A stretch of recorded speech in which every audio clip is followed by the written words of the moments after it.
Hello everyone, कैसे हो आप। आई होप आप सभी ठीक हो गए। और आज हम प्रश्नावली 1.5 करेंगे संख्या पद्धति की, नंबर सिस्टम की। इसका पहला सवाल है, बताइए नीचे दी गई संख्याओं में कौन कौन परमेय हैं और कौन कौन अपरमेय संख्या है। तो मुझे परमेय तथा अपरमेय संख्या छांटनी है। इसका फर्स्ट नंबर है मेरा पास, फर्स्ट है मेरा 2 - √5, 2 - √5। तो मुझे ये बताना है ये परमेय है या अपरमेय। तो देखो मेरा √2 क्या है, परमेय है। √2 क्या है मेरा, परमेय है। और √5 क्या होता है मेरा भाई, अपरमेय होता है। क्या होता है, अपरमेय होता है। और बीच में है माइनस। तो ये हमने पढ़ा है कि एक परमेय तथा एक अपरमेय संख्या का अंतर, एक परमेय तथा एक अपरमेय का संख्या का अंतर सदैव अपरिमेय ही होता है, अपरिमेय ही होता है। तो 2 - √5 एक क्या है भाई, अपरिमेय संख्या है। क्या है, अपरिमेय संख्या है, अपरिमेय संख्या है। मैं ऐसे भी चेक कर सकता हूँ, 2 मेरी परमेय संख्या एक पूर्णांक जैसा है और √5 का दशमलव प्रसार अशांत और अनावर्ती होगा। यदि मैं किसी पूर्णांक में से कोई अशांत या अनावर्ती दशमलव प्रसार घटाऊं तो वो उत्तर भी मेरा अशांत और अनावर्ती ही रहेगा, मतलब मेरा अपरमेय संख्या ही रहेगी।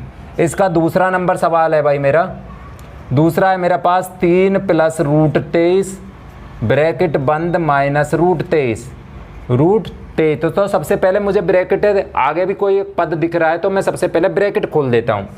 तो 3 + √23 -√23 अब देखो √23 प्लस का √23 माइनस का खत्म हो गया, मतलब एक √23 में से एक √23 गई तो 0 √23 बचा 3। और 3 तो मैं 3 को लिख सकता हूँ भाई 3/1 P/Q के रूप की।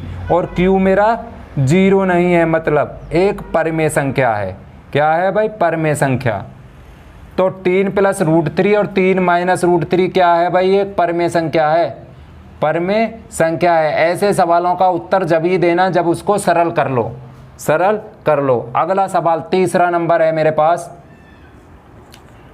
2√7 बटे 7√7, 7√7 मतलब भाग हो रहा है तो अंश से हर और हर से अंश कट जाता है। तो 2/7, 2/7 P/Q के रूप की होती है। P और Q पूर्णांक में से लिए गए हैं और Q भी मेरा 0 नहीं है, Q 7 है, Q 7 है। तो भाई ये एक परमेय संख्या है। क्या है, ये भी एक परमेय संख्या है।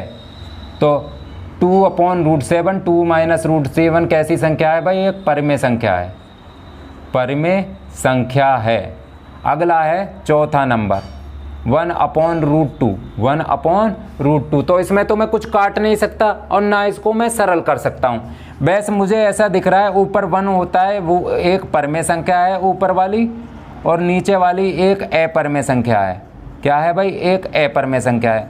तो एक परमेय और अपरमेय का भागफल सदैव क्या होता है भाई, एक अपरमेय ही होता है। इंट्रोडक्शन में हमने पढ़ा है, इंट्रोडक्शन में हमने पढ़ा है। तो 1/√2 क्या है भाई, एक अपरमेय संख्या है। अब है पांचवा नंबर 2 और पाई, 2 × पाई। भाई मेरा 2 तो है परमेय, 2 है मेरा परमेय, गुणा पाई मेरा होता है अपरमेय, हमने पढ़ा है। पाई मेरा होता है अपरमेय, और एक परमेय और अपरमेय का गुणनफल सदैव अपरमेय ही होता है, अपरमेय होता है। तो 2√5 कैसी संख्या है, एक अपरमेय संख्या है, अपरमेय संख्या है। पर पाई का मान होता है भाई 22/7, 22/7। अगर मैं 22/7 को लूँ, इसमें नहीं लेना, अगर कहीं 22/7 लिखा है तो वो परमेय ही बनेगी, वो परमेय ही बनेगी, परमेय संख्या ही बनेगी। अब ये भाई मेरा क्वेश्चन नंबर 2 है, निम्नलिखित व्यंजकों में से प्रत्येक व्यंजक को सरल करना है। ये कुछ मुझे व्यंजक दिए हैं, इनको मुझे सरल करना है, सरल करना है। तो भाई करो। पहला वाला 3 + √3 और उसमें गुणा हो रही है 2 + √2 की, 2 + √2 की। तो भाई देखो इसमें दोनों में सब अलग अलग है, यहाँ 3 है तो यहाँ 2 है, यहाँ √3 है तो यहाँ √2 है, तो मुझे गुणा ही करनी पड़ेगी। तो गुणा करने के लिए सबसे पहले किसी एक को पकड़ लो, चाहे इसको ले लो चाहे इसको ले लो, कोई से को भी ले लो। मैंने कि ये लिया, तो इसका पहला वाला क्या है, इसमें से एक जो दूसरा वाला है उसका ढक लो, तो पहला वाला क्या है, ये मैंने अगर इसको मैं ढकता हूँ तो इधर से मुझे 3 दिखता है और बाकी इतना दिखता है, तो इधर मैं लिख दूंगा 3 और 3 के साथ ब्रैकेट में मुझे क्या दिख रहा है 2 + √2 दिख रहा है भाई, 2 + √2 दिख रहा है। अभी मैं पहला ये ढका था √3, अभी √3 को ढक लो, 3 को ढकने पे मुझे प्लस का दिखता है √3, तो +√3 मैं यहाँ लिख दूंगा और उसके साथ दिखता है मुझे 2 + √2 और ब्रैकेट में दिख रहा है मुझे 2 + √2, 2 + √2 ऐसा मुझे दिखा।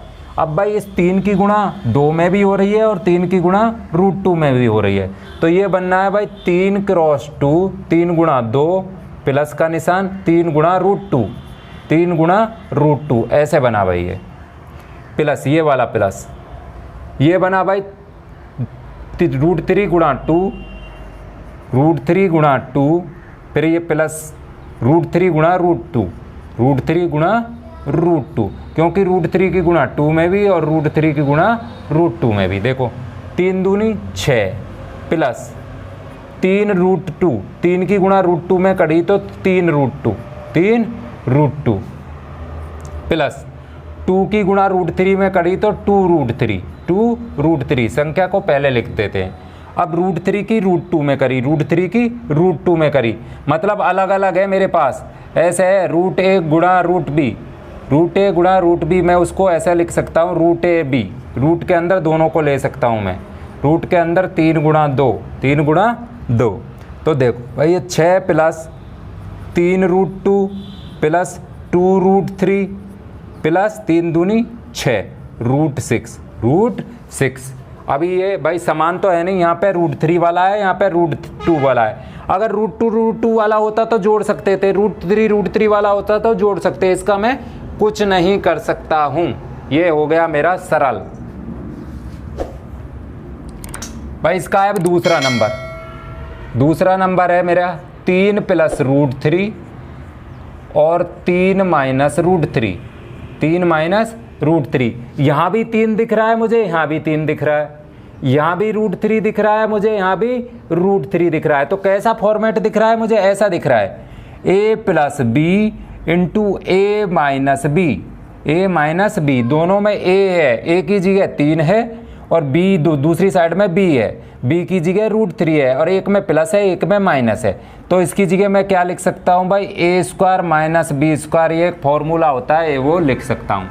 तो भाई इससे मैं क्या लिख सकता हूँ a का वर्ग, a की जगह देखो अगर a ये मेरा a है, ये मेरा b है, ये भी मेरा a है, ये भी मेरा b है, तो मैं क्या लिख सकता हूँ भाई पहले वाले का वर्ग, a का वर्ग, तो 3 का वर्ग, फिर माइनस का निशान लगाऊंगा b √3 का वर्ग, √3 का वर्ग, किससे, इस फॉर्मूले से, 3 का वर्ग 9 माइनस √3 का वर्ग, भाई √3 का वर्ग √3 × √3, √3 × √3 और √3 × √3 3 होता है, तो 9 में से 3 गया तो 6, आंसर आ गया 6, इसका आंसर आ गया। ये भाई नेक्स्ट है मेरा तीसरा नंबर मेरा क्या दे रखा है, √5 + √2 का वर्ग, √2 का होल स्क्वायर, तो एक फॉर्मूला पढ़ा था हमने a + b का होल स्क्वायर में कैसा लिख सकता हूँ मैं, a का वर्ग प्लस b का वर्ग, पहले का वर्ग प्लस दूसरे का वर्ग,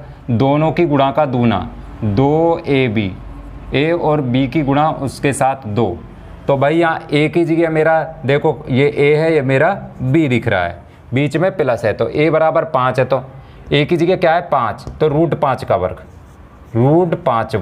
पहले का वर्ग प्लस b का वर्ग, √2 का वर्ग प्लस 2 गुणा पहला वाला √5 गुणा दूसरा वाला √2, √5 का वर्ग 5, भैया रूट से पावर 2 कट जाती है 5, प्लस रूट से पावर 2 खत्म 2, प्लस 2 गुणा अलग अलग रूट है तो एक साथ रूट में अंदर कर सकते हैं, 5 और 2 ये दोनों को जोड़ दो, संख्या है 7, प्लस 2 √5 दूनी 10, 2 √10, ये आंसर आ गया, अब ये भाई मेरा चौथा नंबर क्या है, क्या है मेरा, √5 - √2 × √5 + √2 √5 √2।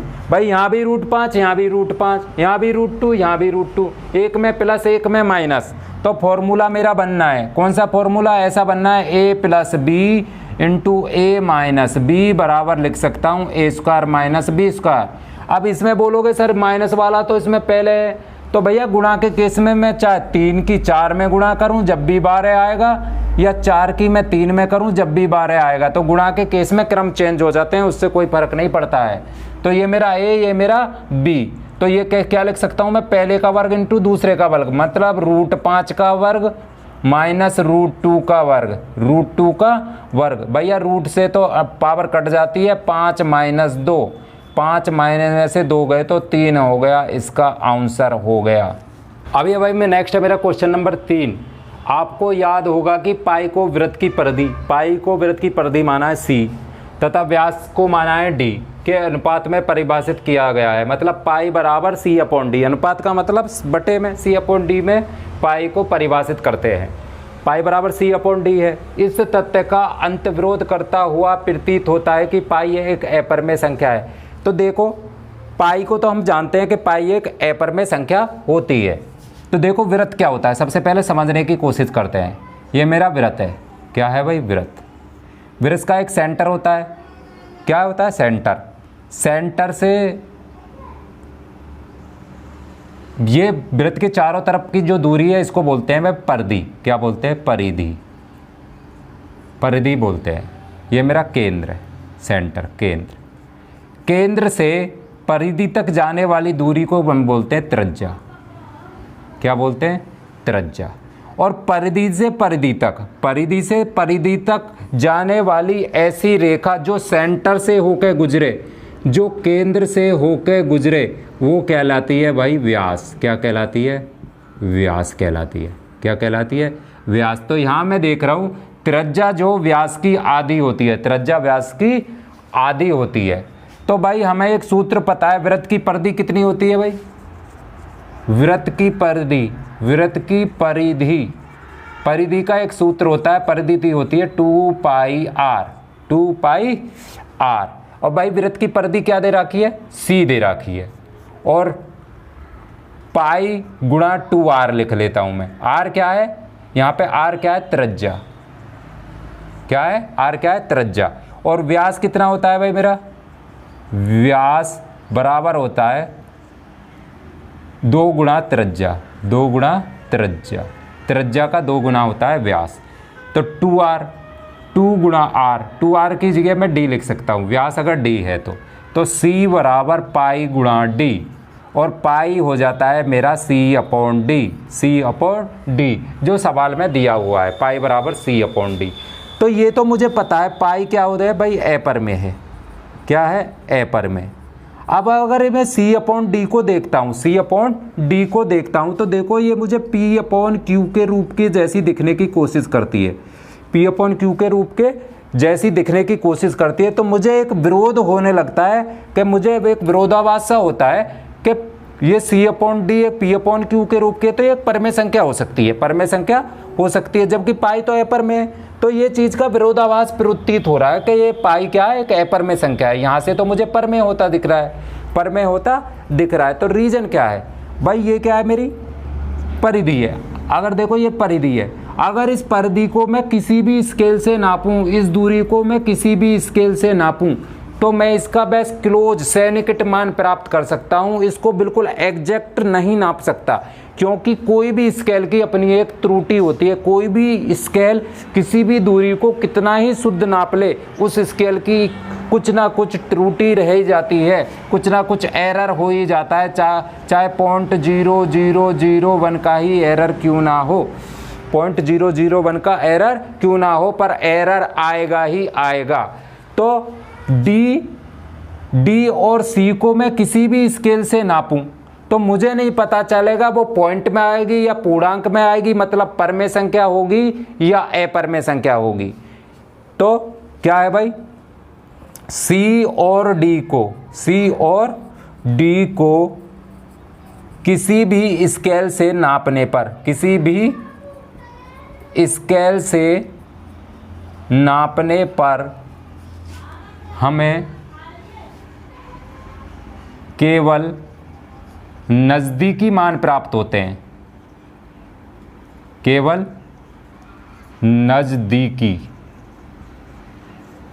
नज़दीकी मान प्राप्त होते हैं। एग्जैक्ट नहीं बता सकता सी और डी मेरा कितने होते हैं, तो जिससे मुझे पता नहीं चल पाता कि सी और डी पर में होंगे या ए पर में होंगे। तो सी और डी पर में हैं या ए पर में, हम ज्ञात नहीं कर सकते,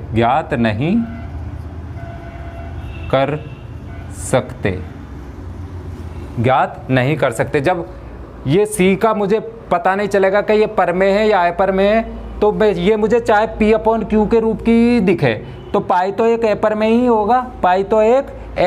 होगा, तो इसमें कोई विरोधाभास होता ही नहीं है कि पाई एक ए पर में संख्या है। अतः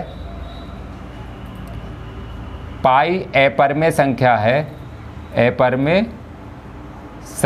है, इसका कोई अंतर्विरोध है ही नहीं, इसका कोई विरोधाभास है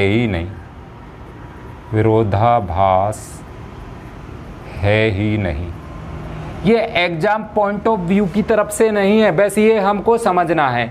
देखो अगर पाई बराबर सी अपॉन डी दिया है, परिधि अपॉन व्यास दिया है, तो मैं वृत्त की परिधि और व्यास को कैसे भी नापूं, तो देखो जब ये बटे में होने की कृपा तरीके से पी अपॉन क्यू के रूप की दिखती है, जिससे मुझे परमे से ये वाला हिस्से परमे जैसा दिखता है। कैसा दिखता है भाई? परमे जैसा दिखता है। और पाई ए पर में होता है, तो मेरे मन में एक विरोधाभास पैदा हो जाता है कि ये यहाँ से पर में दिख रही है, यहाँ से ए पर में हो रही है, अगर मैं सी अपॉन डी को मैं मान निकालूं कि या किसी भी स्केल से नापूं, तो मुझे नहीं पता चलेगा सी और क्यू या तो पूर्णांक में आए या पॉइंट में आए। पॉइंट में भी आ सकते हैं, सी और डी स्केल से नापूंगा, पॉइंट में भी आ सकते हैं, पूर्णांक भी बन सकते हैं, तो मुझे नहीं पता ये सी और डी पर में बैठेगी या ए पर में बैठेगी, तो मैं इस पाई को ही देख के बोलूँगा कि सिर्फ पाई मेरी ए पर में ही होती है। अब ये भाई नेक्स्ट है मेरा क्वेश्चन नंबर 4, संख्या रेखा पर √9.3 को निरूपित करना है। एक्चुअली ये मुझे ग्राफ पेपर पे दिखाना होता है, पर मेरे पास तो ग्राफ पेपर नहीं है कि मैं तुम्हें बोर्ड पे ही बताऊंगा। तो सबसे पहले मुझे दिखाना है √9.3 को। तो भाई इसमें करते क्या है, इंट्रोडक्शन में भी मैंने तुम्हें बताया। तो सबसे पहले जो दूरी दे रखी है 9.3 का, तो 9.3 अगर स्केल में मानता हूँ, स्केल तुम्हें मानना पड़ेगा, स्केल 1 इकाई बराबर 1 इंच या 1 इकाई बराबर 1 सेंटीमीटर। तुम सेंटीमीटर में लेना, सेंटीमीटर में लेना, क्योंकि इंच में तो 9 इंच तो बुक में बहुत बड़ा हो जाएगा, बुक में बहुत बड़ा, ग्राफ पेपर के ऊपर बहुत हो जाएगा। तो मेरे पास बोर्ड बड़ा है तो मैं इंच में ले लेता हूं, पर तुम्हें क्या लेना है, दूरी सेंटीमीटर में नापनी है, स्केल से सेंटीमीटर में नापनी है। सबसे पहले 9.3 इकाई का रेखाखंड खींचना है, रेखाखंड ए बी खींच दो भाई। सबसे पहले 9 स्केल में ले लेता हूँ, मैं इंच में खींच रहा हूँ, तुमको क्या करना है, सेंटीमीटर में खींचना है,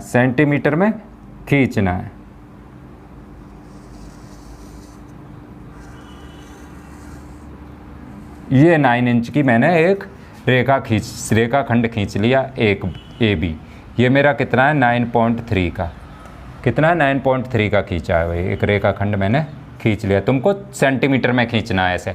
9.3 का एक रेखाखंड खींचा, उसके बाद स्टेप 2 में क्या करना है, ये हो गया मेरा स्टेप 1। स्टेप 2 में तुमको क्या करना है, ए बी को 1 इकाई बढ़ाया। अगर तुमने इंच में लिया है तो 1 इंच एक्सटेंड करो, तुमने सेंटीमीटर में लिया है तो 1 सेंटीमीटर बढ़ाओ। तो मैंने इंच में लिया है तो मैं बढ़ा देता हूं, लगभग 1 इंच बढ़ा देता हूं। ये भाई मैंने 1 इंच बढ़ा दी सी तक, यहाँ तक बढ़ाया। तो BC बराबर 1 इकाई, BC बराबर 1 इकाई। ये मेरी B से C तक की जो दूरी है 1 इंच की है, क्योंकि मैं इंच में ले रहा हूँ, तुम्हारे में सेंटीमीटर में आएगी। उसके बाद अगले स्टेप में क्या करना है भाई तुमको, स्टेप 3 में क्या करना है, AC का मध्य बिंदु निकालो, मध्य बिंदु ज्ञात करना है, बिंदु ज्ञात करो। मध्य बिंदु को O मान लेते हैं, ज्ञात करो। A और C का मध्य बिंदु ज्ञात करने के लिए क्या है, जितनी दूरी AC है उसके आधे से थोड़ा ज़्यादा प्रकार में दूरी लो, आधे से ज़्यादा लेनी है, AC के आधे से ज़्यादा प्रकार में मैंने दूरी ले ली। अब मैं A को केंद्र मानकर एक चाप में यहाँ लगाऊंगा और एक चाप में यहाँ लगाऊंगा। मान लो मैंने एक चाप यहाँ लगा दिया और एक चाप यहाँ लगा दिया। अभी दूरी चेंज नहीं होनी है, अभी सी पे टिप रखो, एक चाप ऐसे और एक चाप ऐसे कट कर दो, एक चाप ऐसे और एक चाप ऐसे कट कर दो। जब इन दोनों चापों को तुम मिलाओगे तो वो सेंटर पे कट करेगा, सेंटर पे कट करेगा। तुम्हें प्रकार का यूज करना है, प्रकार का यूज करना है। मान लो ये मेरा सेंटर में कट कर दिया है, मेरे पास बड़ा डिवाइडर नहीं है ना, ये मेरे सेंटर में कट कर दिया है। ये मेरा ओ निकल आया, ओ क्या निकल आया भाई, ओ निकल आया। मध्य बिंदु क्या कर लिया। अब क्या करना है, अगले स्टेप में तुमको क्या करना है, स्टेप 4 में क्या करना है, ओ को केंद्र मानकर, ओ को लेना है केंद्र, ओ को केंद्र मानकर OA को त्रिज्या लेकर, OA को त्रिज्या लेकर अर्धवृत्त खींचें, अर्धवृत्त खींचा। अब भाई अर्धवृत्त खींच दो, ओ को केंद्र मानो, A को त्रिज्या लो और एक ऐसे अर्धवृत्त बना दो, एक ऐसे अर्धवृत्त बना दो। तो मैं तो डायरेक्ट हाथ से ही अर्धवृत्त बना देता हूँ, तुमको बनाना है प्रकार से। ये एक थोड़ा गलत बन गया अर्धवृत्त, अर्धवृत्त मैंने एक ड्रॉ कर लिया, अर्धवृत्त ड्रॉ हो गया। अब अर्धवृत्त ड्रॉ होने के बाद अगले स्टेप में तुमको क्या करना है, स्टेप 5 में तुम्हें क्या करना है, B पर लंब बनाओ, बिंदु B पर लंब खींचो, बिंदु B पर लंब खींचा, लंब खींचा। तो लंब खींचना तो मैंने तुम्हें बताया है, यहाँ मेरा बिंदु B है, ये है भाई मेरा बिंदु B पर लंब खींचो। तो B पे प्रकार से कोई भी दूरी ले लेना, इस कोई भी छोटी से छोटी दूरी लेना, इसको केंद्र मानकर एक अर्धवृत्त छोटा यहाँ खींच देना, इससे एक चाप यहाँ, एक चाप यहाँ, इस चाप से एक कट यहाँ, इस चाप से एक कट यहाँ, और इस दूरी को मिला देना, इस कट को मिला देना, तो ये लंब खींच जाएगा, लंब खिंच जाएगा। ये भाई मेरा लंब खिंच गया। जो अर्धवृत्त को कहाँ पे काटता है, D पर काटता है। अर्धवृत्त को लंब खींचा, जो अर्धवृत्त को D पर काटता है, काटता है। तो जो मेरी दूरी होगी BD ही मेरी B से लेकर दूरी ही होगी मेरी √9.3, √9.3। ये दूरी मेरी जो BD है, यही मेरी 9.3 है, 9.3 है। पर 9.3 को तो मुझे संख्या रेखा पर लाना है, संख्या रेखा पर लाना है। तो अब मैं क्या करूँगा, BD को त्रिज्या लेकर एक चाप ऐसे ड्रॉ कर दूंगा, BD को त्रिज्या लेना, B को केंद्र मानना और एक चाप ऐसे ड्रॉ कर देना। भाई ऐसे एक चाप ड्रॉ कर दिया, और ये संख्या रेखा तो मेरी आगे तक बढ़ी हुई है। ये हाथ से ही खींच देता हूँ अभी तुम्हें, ये संख्या रेखा मेरी आगे तक जा ही रही है। तो जो मेरी B है, मान लो D और ये काटा E पे, जो B से लेकर E तक की दूरी है, यही मेरी 9.3 है, √9.3 है। तो इस प्रकार से संख्या रेखा पर हम √9.3 को दर्शा सकते हैं। ये मुझे ग्राफ पे बनाना होता है, किस पे, ग्राफ पेपर पे बनाना होता है। अब ये भाई इस एक्सरसाइज का मेरा लास्ट क्वेश्चन है, निम्नलिखित के हरों का परमेकरण करना है। मुझे संख्या व्यंजक संख्या दे रखे हैं, इनके हर का परमेकरण बनना है, मतलब हर में मुझे परमेय संख्या बनाना है। इसका पहला नंबर है मेरे पास दे रखा है 1/√7, √7। यहाँ हर में √7 है, तो हर में √7 है, हर में एक अपर में संख्या है, तो इसको पर में बनाने के लिए मैं जो हर में संख्या दे रखी है उसका मुझे सबसे पहले परमेकारी गुणांक या RF फैक्टर निकालना होता है। तो √7 का रैशनलाइजेशन फैक्टर RF बराबर √7 ही होता है, √7 ही होता है।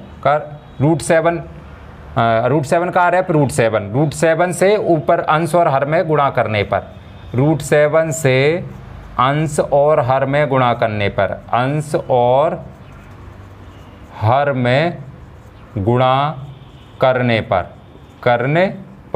अंश जो रैशनलाइजेशन फैक्टर होता है, परमेकारी गुणांक होता है, उससे अंश और हर में मैं गुणा कर देता हूं। तो 1/√7 मेरे पास है, इसमें मैंने √7 से ऊपर और √7 से नीचे गुणा कर दी है।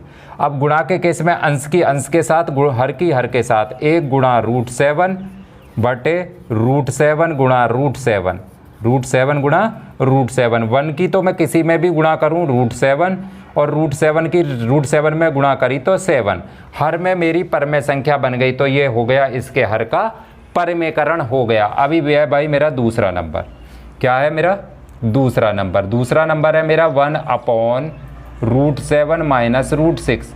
तो पहले हर का मुझे परमेयकारी गुणांक या RF निकालना पड़ता है। तो हर में क्या है भाई √7 माइनस √6, √7 माइनस √6 का रैशनलाइजेशन फैक्टर RF या परमेयकारी गुणांक क्या होता है भाई, माइनस है तो प्लस होगा, प्लस है तो माइनस होगा, बाकी सेम रहेगा। √7 प्लस √6, √7 प्लस √6 से इस संख्या के अंश और हर में मैं गुणा कर दूंगा। कर दो भाई, 1/√7 माइनस √6 दिया है गुणा √7 प्लस √6 गुणा में √7 प्लस √6। जब दो पदों वाली संख्या दे रखी हो तो सब पे ब्रैकेट का यूज कर ले करो, ताकि मैं माइनस की गलती ना कर पाऊँ, माइनस की गलती या प्लस की गलती ना हो पाए। तो अंश की अंश में, हर की हर में गुणा हो गई। 1 की गुणा मैं किसी में भी करूँ तो इतनी ही संख्या रहती है, ऊपर बना √7 प्लस √6 ही रहेगा, बटे ये बन गया √7 माइनस √6 और इसमें गुणा हो रही है √7 प्लस √6 की, यहाँ भी 7, यहाँ भी 7, यहाँ भी 6, यहाँ भी 6, यहाँ माइनस, यहाँ प्लस। नीचे एक फॉर्मूला ऐसा मुझे दिख रहा है a plus B into a minus B जैसा फॉर्मेट दिख रहा है मुझे।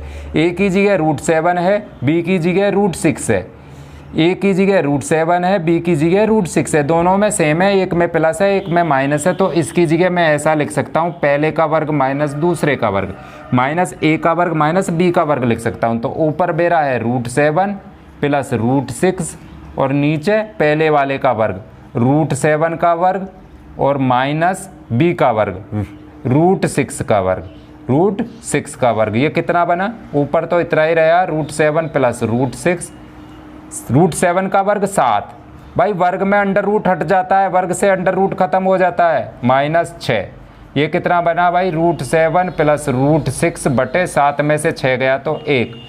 तो नीचे 1 का कोई मतलब नहीं होता है, नीचे तो 1 सबके होता है, √7 प्लस √6 इसका आंसर आ गया। अब ये भाई मेरा 5वें का तीसरा नंबर देख लेते हैं। तीसरा नंबर है मेरा 1/√5 प्लस √2। हर में रूट वाली संख्या है तो मुझे परमेयकरण करना होगा। पहले हर में जो संख्या दी रखी है उसका रैशनलाइजेशन फैक्टर निकालते हैं।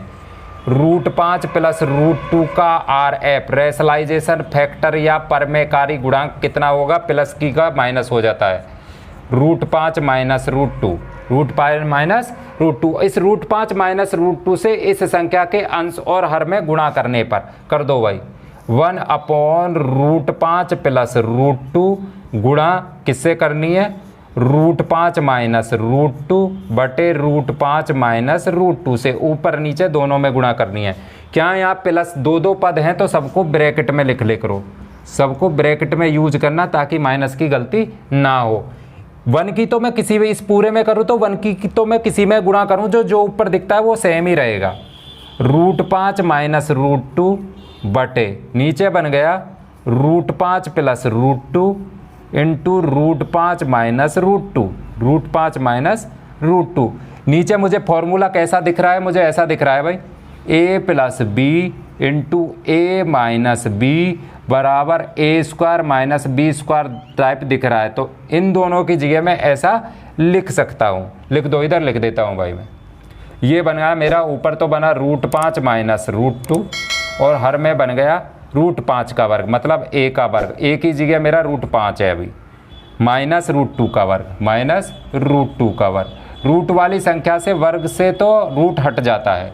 ये बन गया भाई मेरा √5 माइनस √2। भैया रूट से तो रूट हट गया, 5 बचा, अंडर रूट से 2 गायब हो गया, 2 बचा। ये बन गया भाई √5 माइनस √2, 5 में से 2 गया तो 3। ये इसका आंसर आ गया, क्योंकि हर में क्या बन गई, परमेय संख्या बन गई। यही मेरा परमेयकरण होता है। लास्ट है मेरे पास दे रखा है, चौथा नंबर है 1/√7 माइनस 2, वह √7 माइनस √2। तो हर में मुझे अपरमेय संख्या दे रखी है, तो इसका मुझे RF निकालना पड़ेगा। √7 माइनस 2 का रेशनलाइजेशन फैक्टर RF, या हिंदी में बोलते हैं परमेयकारी गुणांक। क्या बोलते हैं भाई, परमेयकारी गुणांक। परमेयकारी गुणांक कितना होता है भाई, माइनस किए तो प्लस वाला हो जाएगा, √7 + 2, √7 + 2। परमेयकारी गुणांक से अंश और हर में गुणा करते हैं। 1/√7 माइनस √2 गुणा कर दो परमेयकारी गुणांक से, √7 + 2 बटे √7 + 2। अंश और हर दोनों में कर दी, प्लस और माइनस के साथ संख्या है तो ब्रैकेट में बंद करूंगा, ब्रैकेट में बंद करूंगा माइनस की गलती होने की वजह से। तो 1 की गुणा इस सारे में, तो 1 की गुणा किसी में करूं तो ऊपर तो सेम का सेम ही रहेगा, सेम का सेम ही रहेगा। नीचे क्या बन जाएगा मेरा भाई, √7 माइनस 2 और गुणा √7 + 2, √7 + 2। ये भाई a, ये b, यहाँ भी a, यहाँ भी b, एक में प्लस एक में माइनस। तो अब क्या बन जाएगा भाई, ये ऊपर तो सेम √7 + 2, नीचे बन जाएगा भाई पहले का वर्ग, √7 का वर्ग माइनस 2 का वर्ग। 2 का वर्ग भाई किससे कर दिया मैंने ऐसा, चूँकि a + b into a minus b ऐसा फॉर्मेट मुझे दिया था, उसकी जगह मैंने ऐसा लिख दिया है, a² माइनस b²। अब रूट से तो रूट हट गया, रूट से तो 2 गायब हो गया, ऊपर बचा √7 माइनस √7 + 2, √7 का वर्ग 7 माइनस 2 का वर्ग 2 दूनी 4। तो ये बन गया भाई √7 + 2 और 7 में से 4 गए तो 3, 7 में से 4 गए तो 3। नीचे हर में परमेय संख्या बन गई, यही मेरा आंसर है। वीडियो अच्छी लगे तो लाइक करो, शेयर करो और चैनल को सब्सक्राइब करो, नोट डाउन।